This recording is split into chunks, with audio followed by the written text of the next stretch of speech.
Here we go.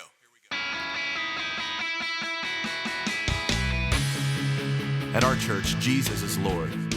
That single belief calls us together as a community and sends us into our world with hope and purpose. At our church, your past will never define your future. There's always redemption, which means there's always a brighter day. At our church, we don't think we're better than any other church out there. We're just doing our best to become our best. At our church, we want you to believe in God, but we also want you to know that God believes in you. We are not against people who don't attend church anywhere. Instead, we pursue them with love, the very same love that's pursuing us. At our church, we're learning to serve God with all our hearts, and we're learning to worship Him with all our lives. And if you're looking for the perfect church, we're not it. At our church, we will make mistakes, but we will choose to grow from them. At our church, we're part of a global community that's knit together by the resurrection of Jesus. And by the way, at our church, we believe that really happened too. At our church, we will engage with people who are in real need because we are the hands and the feet of Christ. And finally, we need you to hear this loud and clear. At our church, it's not really our church at all. It's His. And we live and move and breathe in His church for His glory and His fame, not ours. So here's the invitation. You're invited to jump in with your whole heart at your own pace and to experience the life that awaits you in Christ. Friends, this is going to be good. Welcome to our church. Little AG Tantangan, welcome to our Sunday worship celebration today. And I hope and I pray that all of you are in excellent health together with your family, wherever you are today. I hope and I pray that God is always good in your life. So as we start our service this morning, let us pray. Most gracious and loving Father, we thank you so much, O God, for your faithfulness, your goodness, for your love to us, O Lord. And as we start our service this morning, I ask your Holy Spirit to be with us. And I hope, Lord God, that our prayers, our worship, our singing, and adoration, Lord God, will come before your throne, O Lord. And Lord, we thank you so much, Lord God, for everything that you will do in our life. In Jesus' mighty name I pray. Amen. Let's continue to worship our Lord through singing and dancing. Or if you can able to clap your hands, let's clap our hands and we will join our praise and worship team in singing. God bless.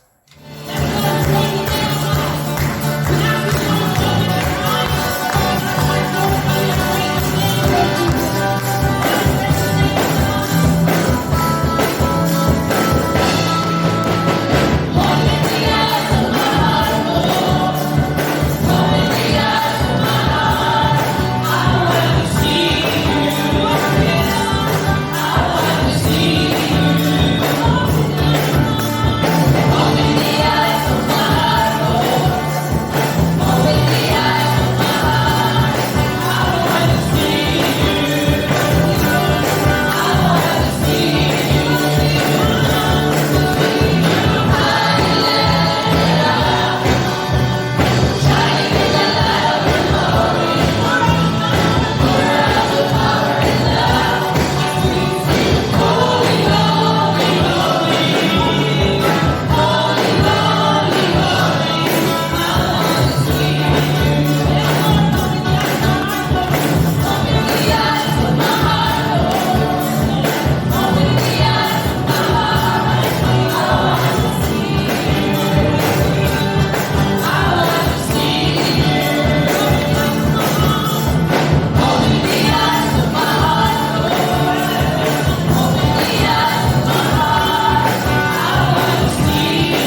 Good morning po sa ating lahat at welcome po sa ating online Sunday Worship Celebration sa araw na ito. April 19 na po tayo, 2020. Nais ko pong batiin ang ating mga kapatiran dito sa Bethel Assembly of God Tantangan na nanonood ngayon. And of course sa lahat ng ating mga kapatiran na nanonood sa iba't ibang lugar at ang iba sa kanila ay nasa ibang bansa. Kumusta po kayo? Sana ay nasa mabuti po kayong kalagayan sa oras na ito. Sa pagkakataong ito ay nais ko pong ibahagi ang second part ng ating mensahe tungkol po sa buhay ni Joseph o si Jose, the dreamer na anak ni Jacob. Ano po? Nais ko pong bigyan ng pamagat ang ating mensahe ngayon at ang pamagat po nito ay Victory in Adversity. Sino po ba sa atin ang nais magtagumpay sa buhay? Of course, ang lahat sa atin ay nais natin na tayo po ay magtagumpay. Di po ba? Lalong-lalo na kapag ikaw ay may pagsubok sa buhay. Pero alam mo rin ba na there is no victory if there is no adversity? Adversity means misfortune o tragedy o kapighatian o pagdurusa sa isang mahirap na kondisyon ng buhay. At si Joseph po ay may pinagdaanan ding isang napakatinding adversities sa buhay niya. At iyan po ang ating pag-aaralan ngayon, mga kapatid. Nabanggit ko po nung nakaraang linggo kung papaano na pinagtangkaang patayin si Joseph ng kanyang mga kapatid pagkatapos ay ihuhulog siya sa isang balon. Subalit, dahil may dream si God para sa kanya na dapat matupad sa buhay niya, alam niyo, iniligtas siya ng Diyos. Sa halip na mamatay siya, ang ginawa ng kanyang mga kapatid ay ibininta na lang siya sa mga ngalakal patungong Ehipto. So, ang tanong po ay ano pala yung panaginip ni Joseph na siyang dahilan na pinagtangkaan siya ng kanyang mga kapatid? Sa kanyang panaginip ay nakita po niya roon na yumuyuko at naglilingkod ang kanyang mga magulang at kapatid. Mga kapatid niya sa kanya. Ito po yung naging dream niya at inihayag niya ito sa kanila. Subalit, from that time on, Joseph was constantly dealing with an unexpected adversities sa buhay niya. At dito nga ay hindi inaasahan ni Joseph na makakarating siya sa Egypt at ibininta siya ng mga negosyanteng bumili sa kanya bilang isang alipin po. At noong naglilingkod na siya bilang isang alipin sa tahanan ng isang pinuno sa pamahalaan ng Egypt na ang pangalan niya ay si Potiphar, si Joseph po hindi niya inaasahang pagtatangkaan siyang gahasain ng babaeng asawa ni Potiphar. Biruin mo, babae ang magtatangkang gagahasa sa kanya. At mababasa po natin yan dito sa Genesis chapter 39, 11 to 12. Ganito po ang sinasabi. Ngunit, isang araw, nasa bahay si Jose upang gampanan niya ang tungkulin. Nasa bahay po siya ng ni Potiphar. At nung pagkakataong yon, ay wala roon ang ibang mga utusan. Walang ano-ano'y hinablot ng babae. Sino po ang babaeng ito? Yung asawa po ni Potiphar. Hinablot ng asawa ni Potiphar ang balabal ni Jose at sinabi, halika, sipingan mo na ako. Patakbo siyang lumabas. Si Jose, patakbo siyang lumabas, ngunit naiwan ang kanyang balabal sa babae. So sa istoryang ito, ay ano po ang ginawa ni Joseph noong gusto ng asawa ni Potiphar na makisiping sa kay Joseph. Ano po ang ginawa ni Joseph?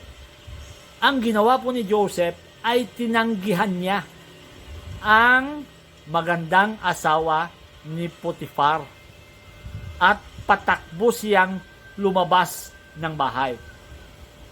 Pero, bagaman nakaiwas siya sa di inaasahang pang-aakit sa kanya ni Potifar, alam ninyo, may problema pa rin. Bakit po? Kasi nahablot ng asawa ni Potifar ang kanyang balabal. Ito po mga kapatid, bagaman naiwasan niya ni Joseph ang isang problema, pero hindi pa rin tumigil ang problema sa kanya. So matutunghayan po natin na sunod-sunod ang mga problema o yung adversity sa buhay ni Joseph na pwede ring mangyari sa buhay ng mga anak ng Diyos na katulad mo at katulad ko po. Tama po ba? Parang ganito yan kapatid. Hindi mo pa nasosolve ang isang problema ay mayroon na namang isang problemang naghihintay sa iyo. Tama po ba? So, ganito po yung nangyari kay Joseph. Problem after problem. Hindi niya inaasahang magsisinungaling din ang asawa ni Potifar na si Joseph daw ay gusto siyang gahasain nito. Pero ang totoo ay si Mrs. Potifar ang may gustong sipingan niya si Joseph. At dahil sa kasinungalingang ito ng asawa ni Potifar ay nakulong si Joseph. Ano po? So grabe ang dinanas niyang mga kahirapan itong si Joseph. Ito po pakinggan niyo mga kapatid. Alam po ninyo, may mga pagkakataon na ang dahilan kung bakit ang isang problema ay dumarating sa ating buhay. Alam nyo ba kung ano ang pwedeng maging dahilan kung bakit dumarating din ang problema sa atin? Ang dahilan ay hindi dahil sa isang maling ginawa mo, kundi dahil sa tamang ginawa mo. Alam mo ba yon, kapatid? Now, problem doesn't always arise because of wrong action. Pwede rin palang ang isang dahilan kung bakit may dumarating na problema ay dahil sa ginawa mong tama. Alam mo ba yon? Na ang problema rin ay maaaring dumating sa iyo dahil nga sa isang tamang ginawa mo. Ganito ang nangyari kay Joseph. He did what's right. Ginawa po niya yung tama. At ano po yung tamang ginawa niya? Tumakbo siya palayo sa pang-aakit ni Mrs. Potifar, di po ba? So, ibig sabihin mga kapatid, minsan, may mga problemang dumarating sa atin hindi dahil sa maling ginawa mo, kung hindi dahil sa gumagawa ka ng tama. Naranasan nyo na po yun, mga kapatid? Siguro ang iba sa atin, naranasan natin. Katulad po nito, siguro hindi ka nakisama sa ginagawang kabulastugan ng iyong boss o gumagawa siya ng isang korupsyon sa opisina. Kung kaya't noong ikaw ay hindi nakisama sa kanyang hindi magandang ginagawa na siya ay nangungurap sa opisina nyo, ay pwede kanyang pag-initan. Kung hindi ka man niya matatanggal sa katrabaho, ay pwede kang pahihirapan niya sa kanyang trabaho mo ngayon. Pwedeng mangyari po ito, di po ba? Dahil sa ginawa mong tama. Ano yung tamang ginawa mo? Hindi ka nakiayon, hindi ka nakisama sa kanyang maling gawain. So si Joseph ay ganito rin po ang nangyari sa kanya. Ginawa niya yung tama. Tinakbuhan niya yung asawa ni Potifar noong akitin siya nito. At siya'y tumakbo dahil ayaw niya ngang magkasala sa Diyos. Pero dahil binaliktad ng asawa ni Potifar ang pangyayari, nagsinungaling siya na sinabi niya na pinagtangkaan daw siya ni Joseph na gahasain siya. Kung kaya't ang nangyari ay nakulong po si Joseph sa kasalanang di niya ginawa. Malungkot po ang pangyayari, di po ba? At noong nasa loob na po siya ng kulungan, ay hindi rin ini-expect ni Joseph na kalimutan siya ng cupbearer, yung naging kasama niya doon sa kulungan, kasi itong cupbearer na ito ay nakulong rin. Pero nakalabas ang cupbearer na ito dahil nga tinulungan ni Joseph na ma-interpret ang kanyang panaginip. So, babasahin po natin ang sinasabi ng Genesis. Ganito po ang kwento po rito. Sa Genesis chapter 40, verses 12 to 14, ganito po ang sinasabi. Ito ang kahulugan ng panaginip mo, sabi ni Joseph doon sa cupbearer. Ang 3 sanga ay 3 araw. Sa loob ng 3 araw, ipapatawag ka ng Paraon at patatawarin ka. Ibabalik ka niya sa dati mong tungkulin. Kaya sabi ni Joseph sa cupbearer, kaya kapag naroon ka na, huwag mo naman akong kalimutan. Banggitin mo naman ako sa Paraon at tulungan mo akong makalaya sa bilungguang ito. So ganun po ang pakiusap ni Joseph sa cupbearer dahil nga na-interpret ni Joseph yung panaginip ng cupbearer na sa loob ng 3 araw ay makakalaya yung cupbearer. At sinabihan niya na alalahanin naman sana siya pag nakaharap na ng cupbearer yung Paraon. Pero sa mga sumusunod na talata po, kung inyo pong sinusundan ang istoryang ito, ay hindi na siya naalala ng cupbearer sa harapan ng Paraon. Alam niyo, pwede lang na maging, better, yung maging mapait si Joseph. Di po ba dahil sa nangyari? Maraming mga, sabihin natin, bagyo sa buhay niya na dumating sa kanya. Itinakwil siya ng kanyang mga kapatid, pinagtangkaan siyang patayin, inihulog siya sa balon, at pagkatapos ay bininta siya sa mga ngalakal papuntang Ehipto. At nung siya ay dumating na doon sa Ehipto, ay ibininta siya bilang isang alipin, at naging alipin siya doon sa bahay ni Paraon. At nung nandoon na siya na naglilingkod sa bahay ni Paraon, ay pinagtangkaan naman siyang gahasain ng asawa ni Potiphar. At binaliktad pa ng asawa ni Potiphar ang pangyayari hanggang sa makulong si Joseph. So sa maraming sabihin natin adversities na nangyari sa buhay ni Joseph, ay pwede lang maging mapait si Joseph sa Diyos, di po ba? Pwede niya lang questionin ang Diyos.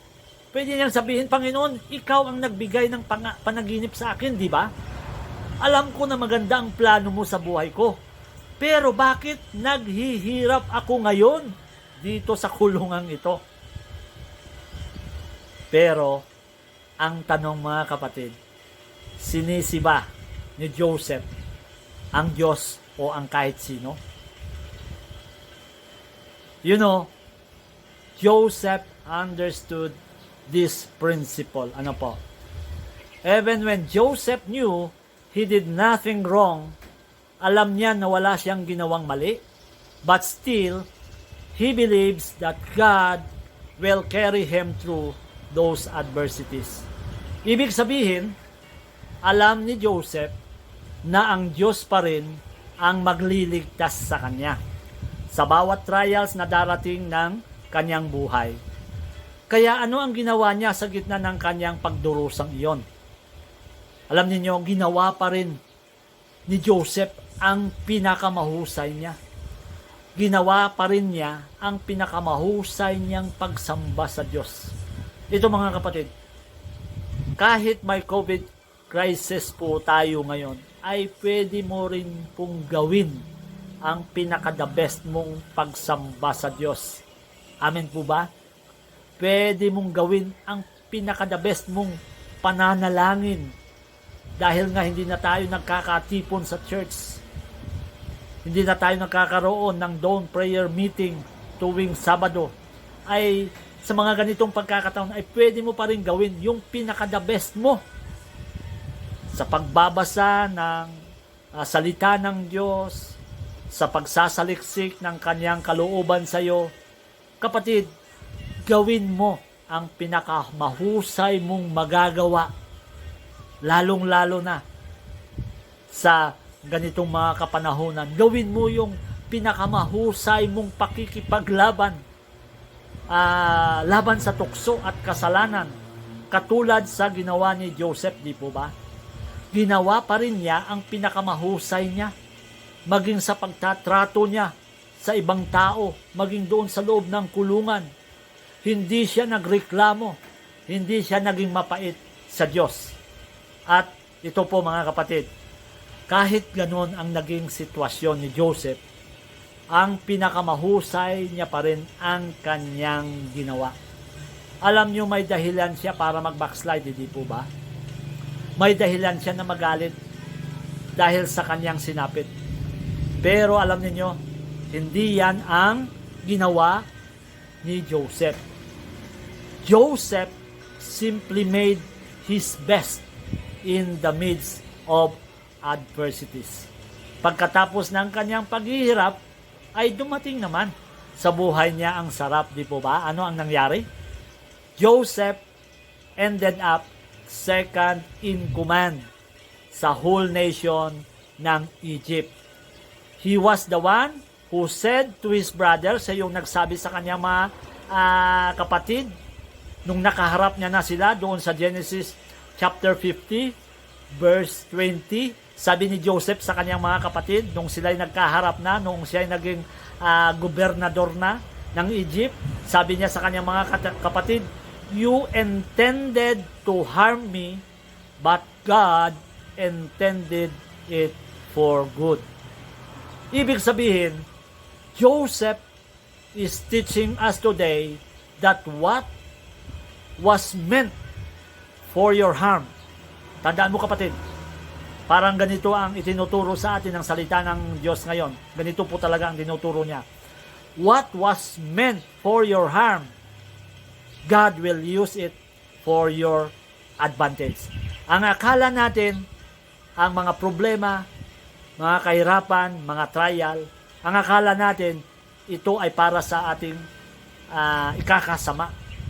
Ang akala natin, this is for our harm. But you know, God can just change your situation. And He will use that situation, that negative situation na nangyayari sa iyong buhay, God will use it for your advantage. Katulad sa ginawa ng Diyos sa buhay po ni Joseph. Yung mga trials na yon, yung mga kapighatian yon, yung mga pagturusang nangyari kay Joseph, yun pala ang nagdala sa kanya doon sa palasyo. Naging gobernador siya ng Egypt upang upang iligtas niya ang kanyang pamilya na sa magaganap na famine doon sa kanilang lugar. Hallelujah. Sa aking pagtatapos ng minsang ito mga kapatid, siguro ang iyong sitwasyon ngayon ay maaaring katulad sa sitwasyon ni Joseph. Siguro ikaw ay nasa pinakamahirap na sitwasyon mo ngayon. Pero ang salita ng Diyos ay nagsasabi sa iyo, malalampasan mo rin ang pagsubok na yan. This too shall pass. God did not bring you this far to fail you now. Tandaan mo yan kapatid. Hindi gagawin iyan ng Diyos na pagkatapos na sinamahan ka niya hanggang sa puntong ito ng buhay mo ay ngayon tatalikuran ka lang niya. Hindi po yan gagawin ng Diyos sa iyo kapatid. Because God is ever faithful to His people. At ikaw ay isa sa mga anak niya. Hindi kanya tatalikuran kung ikaw ay mananatili sa kanya. Amen po ba? You can say a loud amen to that. Kaya mga kapatid, huwag kang lumayo sa Diyos. Kung sunod-sunod man ang mga bagyo ng buhay. Always remind yourself na bagaman may mabigat na pagsubok sa buhay, pero ang buhay, alam po ba ninyo, na ang buhay natin kay Kristo, tiyak at sigurado. Amen? Ang buhay natin kay Kristo ay tiyak at sigurado. At ito ay pabuti ng pabuti. Alam po ba ninyo yon? Paganda ng paganda. Palakas ng palakas. Bagaman siguro tayo ay nadadagdagan yung edad po natin, pero ang espiritu po natin ay palakas ng palakas, at ang buhay natin ay pasaya ng pasaya, at ang iyong katayuan sa buhay ay paunlad ng paunlad, paangat ng paangat ang ating pananampalataya sa Diyos. At alam ninyo, ito pa ang isang maganda, payaman ng payaman. Hallelujah! Ang buhay natin sa kay Kristo, at paapoy ng paapoy ang paglilingkod natin sa Diyos in Jesus' name. Amen po ba? Amen. Palakpakan po natin ang Panginoong Jesus sa umagang ito. Hallelujah. Sa umagang ito ay dadako na po tayo sa ating pananalangin, at idadalangin po natin ang ating mga sarili, ang ating mga pangangailangan, and of course, ang proteksyon ng Diyos sa ating lahat sa ganitong kapanahunan na kung saan ay mayroon pa rin po tayong enhanced community quarantine. Shall we pray at this time? Hallelujah. Sa umagang ito, O Diyos, papasalamat po kami at nagpupuri sa iyong banal na pangalan, dahil minsan pa ay pinalakas mo po ang aming pananampalataya sa iyo, O Lord God. Bagaman, O Diyos, hindi ko po kami nakakagawa ng aming pananambahan sa loob ng church, O God. Nasa bahay lamang po kami sa mga oras na ito na nanonood ng aming online Sunday worship celebration, Lord God. But it is my prayer, Panginoon, na saan man po ang aming mga kapatiran sa oras na ito, O Lord God, ay patuloy mo po silang samahan. Palakasin mo, Panginoon, at patatagin ang kanilang mga pananampalataya sa pamamagitan ng pagbabahagi ng iyong mga salita, O Diyos, sa oras na ito. At Lord, hinihiling ko rin po ang iyong proteksyon, pag-iingat sa aming lahat, O Lord God, sa virus, O Lord Jesus. Lord, Panginoon, ikaw ang patuloy na magkakaloob po sa amin ng aming mga pangangailangan sa araw-araw, O Lord God. At O Diyos, sa buong linggong ito, O God, ay samahan mo po kami sa lahat ng aming mga gawain, Lord.